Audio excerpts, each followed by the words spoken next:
മനുഷ്യൻ മതങ്ങളെ സൃഷ്ടിച്ചു, മതങ്ങൾ ദൈവങ്ങളെ സൃഷ്ടിച്ചു. മനുഷ്യനും മതങ്ങളും ദൈവങ്ങളും കൂടി മണ്ണു പങ്കുവച്ചു, മനസ്സു പങ്കുവച്ചു. മനുഷ്യൻ മതങ്ങളെ സൃഷ്ടിച്ചു.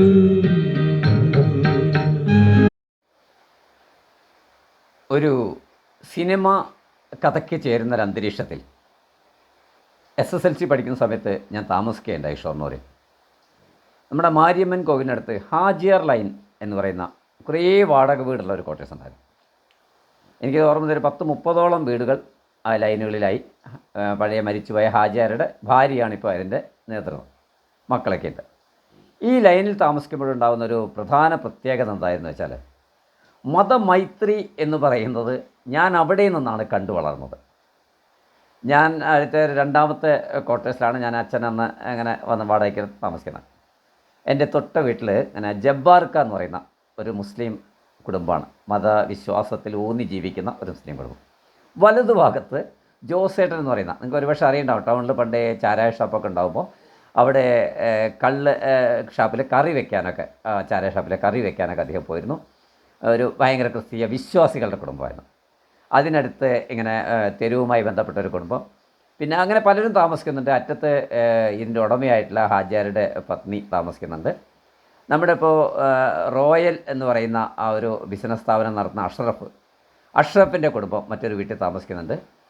പിന്നെ ഒരു ഐസ് വിൽക്കാൻ പോകുന്ന മണിക്ക എന്ന് വിളിക്കുക എല്ലാവരും, നിങ്ങളൊക്കെ കണ്ടിട്ടുണ്ടാവും, കുട്ടികൾക്ക് സൈക്കിളിൽ ഐസ് വെക്കാൻ പോകുന്ന മണിക്ക. അങ്ങനെയുള്ള ഒരുപാട് കുടുംബങ്ങൾ, അങ്ങനെ ഒരു അലക്കുകാരായിട്ടുള്ള ഒരു കുടുംബം, ഇങ്ങനെ ഒരുപാട് കുടുംബങ്ങൾ ഈ ലൈനുകൾ ഇങ്ങനെ മാറി വാടകയ്ക്ക് താമസിക്കുന്നുണ്ട്. അപ്പോൾ ഞാനിങ്ങനെ സന്ധ്യ ആയിക്കഴിഞ്ഞാൽ പ്രധാനമായിട്ടും നമുക്ക് മാരിയമ്മൻ കോവിലാണ് അടുത്ത്. മാരിയമ്മൻ കോവിലിൽ നിന്ന് മാരിയമ്മ മാരിയമ്മ എന്ന് പറയുന്ന പാട്ട് കേട്ടാണ് നമ്മൾ ഉണരുന്നത്. അതിനൊപ്പം തന്നെ ടൗണിലെ പള്ളിയിൽ നിന്നുള്ള ബാങ്ക് വിളി എന്നെ മെല്ലെ കേൾക്കാം ഈ ലൈനിലേക്ക്. പക്ഷേ ഞങ്ങൾ ഏറ്റവും അത്ഭുതപ്പെട്ടൊരു കാര്യം, എന്നെ അത്ഭുതപ്പെടുത്തിയൊരു കാര്യം, ഈ തൊട്ട വീട്ടിലെ ഈ ഞാൻ പറഞ്ഞ ജബ്ബാർക്കൻ്റെ കുടുംബത്തിൽ അവർ അവിടുത്തെ മുസ്ലിം കുടുംബങ്ങൾക്ക് സന്ധ്യ ആയി കഴിഞ്ഞാൽ ഒരു സന്ധ്യ പ്രാർത്ഥനയുണ്ട്.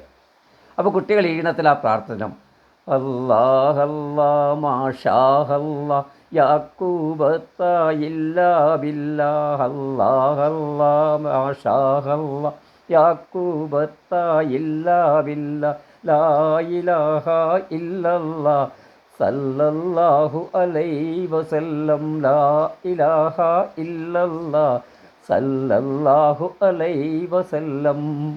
ഇത് കേട്ടിട്ട് മനസ്സിൽ ഞാനും ഇവർക്കൊപ്പം സന്ധികളിൽ ഈ പ്രാർത്ഥന ചൊല്ലിയിരുന്നു എന്ന് പറഞ്ഞാൽ അതെൻ്റെ ഒരു മാനസിക സന്തോഷമായിരുന്നു. ഇത് കഴിഞ്ഞ് നമ്മൾ ഈ പെരുന്നാൾ, മുസ്ലിം പെരുന്നാൾ, ചെറിയ പെരുന്നാളോ വലിയ പെരുന്നാളോ, ഈ പെരുന്നാളുകൾ വന്നു കഴിഞ്ഞാൽ ഇവരെ വീട്ടിൽ നിന്ന് തുടങ്ങി ഈ സാധാരണ കുടുംബങ്ങൾ വീട്ടിൽ തന്നെ അന്നൊക്കെ ബിരിയാണി, ഇന്നത്തെ മാതിരി കാറ്ററിംഗ് സംവിധാനമൊന്നുമല്ല, വീട്ടിൽ തന്നെ ബിരിയാണി വെച്ച് വീട്ടിലിരിക്കുമ്പോൾ തന്നെ ഉച്ചയ്ക്ക് മണം കിട്ടും. ഇവരുടെ ബിരിയാണിക്കകത്ത് എല്ലാ കൊല്ലം ഇരിക്കുന്ന രീതിയിലാണ് നമ്മുടെ പ്രവണത. ബിരിയാണി ഉച്ചയ്ക്ക് പ്ലേറ്റിൽ നിറച്ച് നല്ല രുചികരമായ ബിരിയാണി, അതിനോട് ചേർന്നിട്ടുള്ള കുറച്ച് പലഹാരങ്ങൾ കയറ്റി ആ കുടുംബം വരും. അവിടുത്തെ എല്ലാ മുസ്ലിം കുടുംബങ്ങളും അങ്ങനെ കൊണ്ടുവന്ന് വരും. അന്നത്തെ ഒരു സുഭിക്ഷമായ ഭക്ഷണം രാത്രി വരെ ഇത് തന്നെയാണ്, നല്ല രസകരമായ ഭക്ഷണം.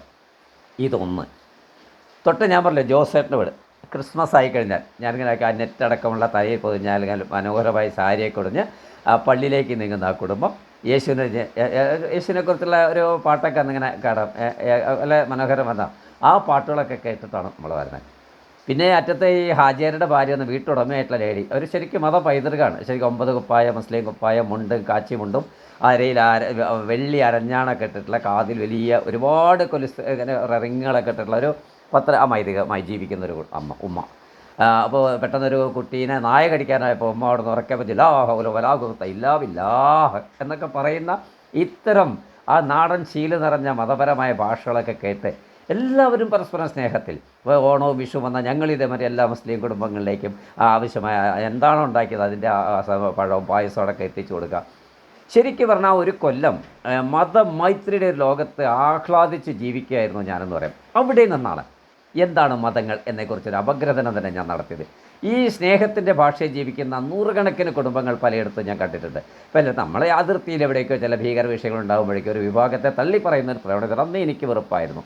ഞാൻ ആലോചിക്കുന്നത് പിന്നീട് എവിടെയൊക്കെ താമസിക്കുമ്പോഴും ഇങ്ങനെ ഒരു കൂട്ടായ്മ, ഹാജിയാർ ലൈനിലെ പോലെ ഒരു കൂട്ടായ്മയും ഒരു മതമൈത്രി നിറഞ്ഞ അന്തരീക്ഷത്തിൽ എനിക്ക് ജീവിക്കാൻ കഴിഞ്ഞിട്ടില്ല. അതുകൊണ്ടാണ് ഞാൻ ആദ്യം തന്നെ ഈ ഒരു പാട്ടിൽ നിന്ന് തുടങ്ങിയത്. ആ പാട്ട് മുഴുവൻ പക്ഷേ അതിൻ്റെ സമയക്രമം അധികമായതുകൊണ്ട് ആ പാട്ട് മുഴുവൻ പാടാത്തത്. മനുഷ്യൻ മതങ്ങളെ സൃഷ്ടിച്ചു, മതങ്ങൾ ദൈവങ്ങളെ സൃഷ്ടിച്ചു, മനുഷ്യനും മതങ്ങളും ദൈവങ്ങളും ചേർന്ന് ആ ഒരു പാട്ടിൻ്റെ വരികളുടെ ഒരാഴം നിങ്ങൾ ചിന്തിച്ച് നോക്കും. ബാക്കി വരികളൊക്കെ വളരെ ഭീകരമാണ്. എന്തായാലും ആ ഒരു അന്തരീക്ഷത്തിൽ ജീവിക്കാൻ കഴിഞ്ഞ സർവേശ്വരൻ നന്ദി പറഞ്ഞുകൊണ്ട് ആ ഒരു മതമൈത്രിയുടെ ലോകത്ത് ഇന്നും ചിന്തിക്കാനും പ്രവർത്തിക്കാനും സർവേശ്വരൻ എനിക്ക് കരുത്ത് പകർന്നതിൽ നന്ദി പറഞ്ഞുകൊണ്ട് ഈ എപ്പിസോഡും ഞാനിവിടെ അവസാനിപ്പിക്കുകയാണ്. നന്ദി.